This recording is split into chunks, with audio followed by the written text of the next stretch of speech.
നമസ്കാരം. റാഫ്റ്റോക്ക് ഫുട്ബോളിലേക്ക് അവർക്കും സ്വാഗതം. 2027 ജൂൺ വരെയാണ് ക്രിസ്ത്യാനോ റൊണാൾഡോക്ക് നിലവിൽ അൽ നസറുമായിട്ട് കോൺട്രാക്റ്റ് ഉള്ളത്. അതിനുശേഷം അദ്ദേഹം അൽ നസർ വിടാനാണ് സാധ്യത. അദ്ദേഹം ഒരു പക്ഷേ വിരമിച്ചേക്കും എന്ന റിപ്പോർട്ടുകൾ ഇപ്പോൾ ബെൻ ജേക്കബ്സ് പുറത്തുവിടുന്നു.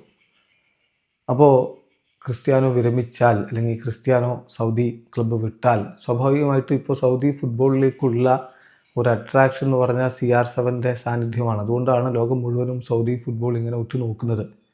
അപ്പോൾ ഇനിയുള്ള ഈ കുറഞ്ഞ സമയം കൊണ്ട് സൗദി ഫുട്ബോളിൽ അട്രാക്ഷൻ നിലനിർത്താനുള്ള പ്ലാനുകൾ നടപ്പാക്കാൻ പോവുകയാണ് എന്നുകൂടി ബെൻ ജേക്കബ്സ് റിപ്പോർട്ട് ചെയ്യുന്നുണ്ട്. അദ്ദേഹത്തിൻ്റെ റിപ്പോർട്ടിലേക്ക് നോക്കുക. അദ്ദേഹം പറയുന്നത്, Cristiano Ronaldo is likely to leave Al Nassr in the summer 2027 and the 5-time Ballon d'Or winner could potentially retire from football. 2027 അദ്ദേഹം അൽ നസർ വിടാനാണ് സാധ്യത. അങ്ങനെ വിട്ടുകഴിഞ്ഞാൽ അദ്ദേഹം ഫുട്ബോളിൽ നിന്ന് വിരമിക്കാനാണ് സാധ്യത. അപ്പോൾ അദ്ദേഹത്തിന് വേണമെങ്കിൽ അവിടെ കോൺട്രാക്റ്റ് എക്സ്റ്റെൻഡ് ചെയ്യാം. ഇനി ഒരു വർഷത്തേക്ക് കൂടി അദ്ദേഹത്തിന് കോൺട്രാക്റ്റ് എക്സ്റ്റെൻഡ് ചെയ്യുകയാണെങ്കിൽ സ്വാഭാവികമായിട്ടും ഇപ്പോൾ പ്ലാൻസ് വളരെ കൃത്യമായിട്ട് മുന്നിലുണ്ട്. ഈ സൗദി ഫുട്ബോളിൻ്റെ അട്രാക്ഷൻ അല്ലെങ്കിൽ അതിൻ്റെ ആ ഒരു താല്പര്യം ആളുകളിൽ നിന്ന് ഗ്ലോബലിലുള്ള താല്പര്യം ഡിക്ലൈൻ ചെയ്ത് പ്രിവെൻറ്റ് ചെയ്യാനുള്ള കൃത്യമായ പ്ലാനുകൾ ഇപ്പോൾ ഡെവലപ്പ് ചെയ്ത് വരുന്നുണ്ട്.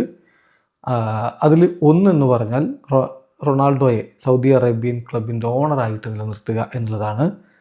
അതായത് 15% ഇക്വിറ്റി സ്റ്റേക്ക് കറണ്ട്ലി അദ്ദേഹത്തിന് അൽ നസറിലുണ്ടെന്ന് പറയുന്നു. അത് വർദ്ധിപ്പിക്കാനുള്ള സാധ്യതയുണ്ട് എന്നുകൂടി ബെൻ ജേക്കബ്സ് റിപ്പോർട്ട് ചെയ്യുന്നു. ഏതായാലും അതുകൊണ്ടൊക്കെ ഇപ്പോൾ CR7 അവിടെ ഉള്ളപ്പോൾ ഉള്ള ഒരു താല്പര്യം ആളുകൾക്ക് നിലനിൽക്കുമോ എന്നുള്ളത് കണ്ടറിയണം. അതോടൊപ്പം തന്നെ വമ്പൻ താരങ്ങളെ സൗദി അറേബ്യ അടുത്ത സമ്മർ ട്രാൻസ്ഫർ വിൻഡോയിലേക്ക് ടാർഗറ്റ് ചെയ്യുന്നു എന്ന റിപ്പോർട്ടുകളുണ്ട്. എന്ന് പറഞ്ഞാൽ PKGയിലുള്ളവരും ഉണ്ട്, കുറച്ച് ഓൾഡായ സല, ലെവൻഡോസ്കി തുടങ്ങിയവരുമുണ്ട്. എന്നാൽ PKGയിലുള്ള മാർട്ടിനെല്ലി, വിനി ജൂനിയർ തുടങ്ങിയവരെയൊക്കെ ടാർഗറ്റ് ചെയ്യുന്നു. 50 താരങ്ങളെങ്കിലും 50 സൂപ്പർ താരങ്ങളെങ്കിലും സൗദി അടുത്ത സമ്മർ ട്രാൻസ്ഫർ വിൻഡോയിൽ ടാർഗറ്റ് ചെയ്യുന്നുണ്ട് എന്നുള്ളതാണ് റിപ്പോർട്ടുകൾ. വീഡിയോ അവസാനിക്കുന്നു. ഫുട്ബോൾ ലോകത്തെ കൂടുതൽ വിശേഷങ്ങളുമായി റാഫ്റ്റോക്സ് എത്താം.